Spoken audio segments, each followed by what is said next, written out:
اور جو ہے حسد کرنے والا جب حسد کرتا ہے، نبی کریم صلی اللہ علیہ وسلم نے ارشاد فرمایا ایاکم والحسد ایاکم والحسد فإنه يأكل الحسنات كما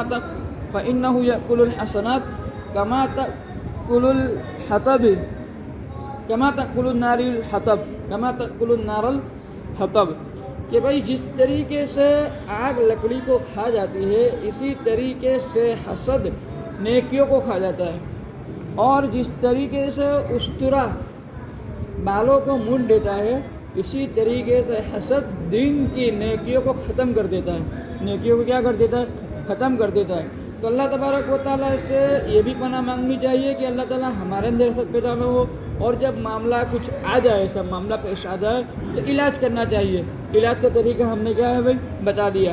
اور جو ہے یہ دعا جو ہے کہ بھائی حسد کرنے والا جب اپنا بس نہیں چلتا، جب اس کا بس نہیں چلتا کسی چیز کے اوپر، تو وہ جاتا ہے جادو کے اوپر اور جادو کر کے سامنے والے کو تکلیف پہنچانے کی کوشش کرتا ہے۔ تو اپنے آپ کو حاسدین کے حسد سے بھی بچانا ہے، تو اس کے لیے بھی کیا ہے، یہ ہم کو روزانہ اس کا مطالعہ، اس کو روزانہ ہر نماز کے بعد پڑھنا ہے، تاکہ ہم تمام دنیاوی شرور سے، تمام دنیاوی آفات سے ہماری یہ اللہ تبارک و تعالیٰ حفاظت فرمائے۔ اللہ اور ان سب باتوں کو سامنے رکھتے ہوئے پڑھنا ہے۔ جب بھی ہم نماز کے بعد پڑھیں تو ان تمام باتوں کو سامنے رکھتے ہوئے پڑھیں گے تو انشاءاللہ اس کے اثرات بھی مرتب ہوں گے، ورنہ رٹایا پڑھ لینا وہ بھی فائدے سے خالی نہیں ہے، لیکن سامنے رکھتے ہوئے پڑھیں گے تو انشاءاللہ بہت بڑا فائدہ ہوگا۔